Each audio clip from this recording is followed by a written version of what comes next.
तो नमस्कार दोस्तों, स्वागत है मगन ट्यूटोरियल्स में। उम्मीद करता हूं सब लोग स्वस्थ होंगे, व्यस्त होंगे, ज़बरदस्त होंगे। दोस्तों, आप लोगों के बार बार कमेंट्स आ रहे थे कि सर ये बताइए कि NIS DLED वाला जो मामला सुप्रीम कोर्ट में चल रहा है, लंबित है और पहले भी अपडेट किया गया था कि सुनवाई थोड़ी सी धीमी चल रही है, तो उस संबंध में कुछ अपडेट बताइए, या फिर NIS DLED के साथ क्या हो रहा है, इसका फैसला कब तक आएगा, क्या उम्मीद करें। तो उस संबंध में कुछ जानकारियां हैं दोस्तों, कुछ अभी हाल फिलहाल बिल्कुल ताज़ा जानकारियां मिली हैं और मुझे लगा कि आपके साथ शेयर करना चाहिए। मैंने आपसे वहां पे वादा भी किया था कि जैसे ही कोई अपडेट मिलती है तो आपके साथ ज़रूर शेयर किया जाएगा। वैसे स्टेटस मैंने इस केस का चेक किया है। 18 जुलाई को फिर से सुनवाई है, इसकी लिस्टेड है केस, तो एक राहत भरी खबर है। इस बीच में आप लोग जानते हैं कि जो 2600 पदों के लिए NIS का ये मामला उत्तराखंड से शुरू हुआ और सुप्रीम कोर्ट तक आया, अब राज्य सरकार की यानी उत्तराखंड सरकार की सबसे बड़ी मजबूरी ये बन गई है कि अब क्या किया जाए इस संबंध में, क्योंकि ये मामला चूँकि अभ्यर्थन से ही संबंधित है और BEd के अभ्यर्थी भी इससे जुड़े हुए हैं। तो जब तक इस मामले का निपटारा नहीं हो जाता तब तक सरकार कोई नई वैकेंसी भी नहीं कर सकती। चुनावी साल आने वाले हैं और सरकार भी ये चाहेगी कि किसी भी तरह से वैकेंसी दे करके और मतदाताओं को अपनी तरफ किया जाए। लेकिन जो ये मुकदमेबाजी है, जो सुप्रीम कोर्ट में मामला लंबित है, इसकी वजह से सरकार कोई नई वैकेंसी भी नहीं ला पा रही है। दूसरी चीज़ ये है दोस्तों कि आपको जान के ये राहत मिलेगी कि सरकार अभी एक सुप्रीम कोर्ट में अर्जेंसी अपील लगाएगी। अब ये अपील क्या होती है, इसके बारे में थोड़ी सी मैं आपको बताना चाहूँगा।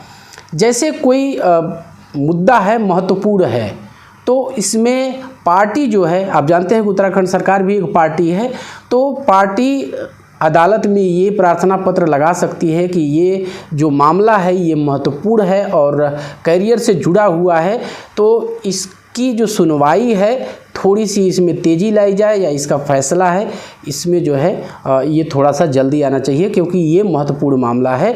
अब इसके उपलक्ष्य में, इसके सपोर्ट में राज्य सरकार तमाम एविडेंस रखेगी। वो बताएगी कि नई वैकेंसियाँ नहीं हो पा रही हैं, स्कूलों की जो सीटें हैं, जो रिक्त सीटें हैं वो भर नहीं पा रहे हैं क्योंकि ये विवाद अटका हुआ है। तो ये यदि उत्तराखंड सरकार ऐसा करती है और इसकी चूँकि विधिवत एक जिम्मेदार अधिकारी जो वहाँ के ये कहें कि डायरेक्टर है बेसिक एजुकेशन के, बंशीधर तिवारी जी, तो उन्होंने कहा है कि सरकार इस संबंध में एक अर्जेंसी अपील फाइल करेगी सुप्रीम कोर्ट के अंदर और वहाँ पे वो गुहार लगाएगी कि ये जो मामला है NIS DLED वर्सेस BEd का, या फिर कहें कि उत्तराखंड सरकार का, ये इसका निपटारा जो है कोर्ट जल्दी करे। तो इससे एक बात तो तय है दोस्तों कि अब जो सुनवाई होगी सुप्रीम कोर्ट में वो अब रैपिडली होगी, यानी तेज़ी से सुनवाई होगी। और मैंने आपको बताया भी कि 18 जुलाई को इसकी डेट लगी हुई है ऑलरेडी, तो 18 जुलाई का इंतज़ार रहेगा हमें।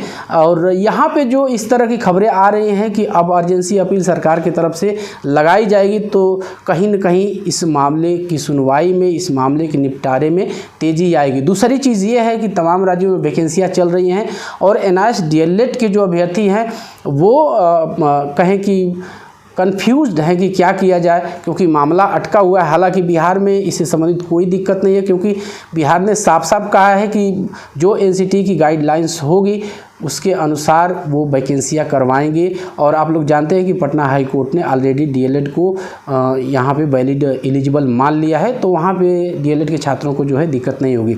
अब ये उत्तराखंड वाला मामला भी मैंने आपको बता दिया कि सरकार जो है वो अब कोर्ट में एक अर्जेंसी अपील करेगी, और जाहिर सी बात है कि यदि इस तरह की पैरवी होती है और जल्दी जल्दी सुनवाइयाँ होती हैं तो आने वाले कुछ महीनों में ही इस मामले का भी निपटारा हो जाएगा। जैसा कि आप लोग का कंसर्न भी, आप लोग चिंता भी कर रहे हैं इस तरह से कि ये मामला सुलझ जाता तो एक राहत की सांस मिलती, और क्या करना है आगे चल के कम से कम ये क्लियर हो जाता। और सही भी है, होना भी चाहिए, क्योंकि ऑप्शंस बहुत सीमित हैं। और हमें जहाँ तक लगता है, मैं बार बार ये कहता रहा हूँ कि फैसला होने की देर है, माननीय सुप्रीम कोर्ट जितना जल्दी दे दे।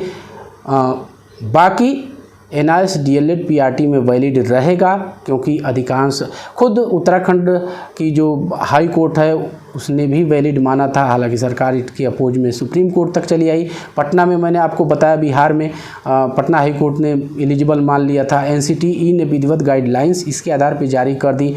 केंद्र सरकार जो शिक्षा मंत्रालय है उसने भी माना कि ये जो है वैलिड है। तो कोई दिक्कत नहीं है, प्रक्रिया की दिक्कत है। मैं बार बार कहते आ रहा हूँ आप लोगों से, और आप लोग चिंता न कीजिए। हाँ, मैंने ये बात बार बार जोड़ी है इसमें कि यदि जो सक्षम है वो किसी ऑप्शन या किसी हम कहें कि कोर्स के बारे में अलग से सोच सकते हैं। हालांकि इसमें भी टाइम जाएगा, एक कोर्स ऑलरेडी करके रखे हुए हैं, खर्च किए हैं उस पर, लेकिन फिर भी ज्ञान के लिए आप करना चाहें तो कर सकते हैं, उतना समय नहीं लगेगा। हम मान के ऐसा चल रहा है कि इस साल के अंत तक इस मामले का भी निपटारा हो जाएगा। कोर्ट की कार्रवाई है, किस तरह से आगे बढ़ेगी, कैसे बढ़ेगी, देखने वाली बात होगी। लेकिन जो चीज़ें सही है और इस चैनल से आपको जो भी बताया जाता है, ऑथेंटिक जानकारी बताई जाती है। उत्तराखंड सरकार एक अर्जेंसी अपील दायर करने जा रही है। तो बस दोस्तों, यही था आज की इस वीडियो में। उम्मीद करते हैं कि आपको ये अपडेट पसंद आई होगी, और चलते चलते वही रिक्वेस्ट दोस्तों, कृपया आप इस चैनल को लाइक, शेयर और सब्सक्राइब ज़रूर कीजिए दोस्तों। जब आप ऐसा करते हैं तो हमें एक मोटिवेशन ज़रूर मिलता है। मिलते हैं अगली वीडियो में, तब तक के लिए नमस्कार।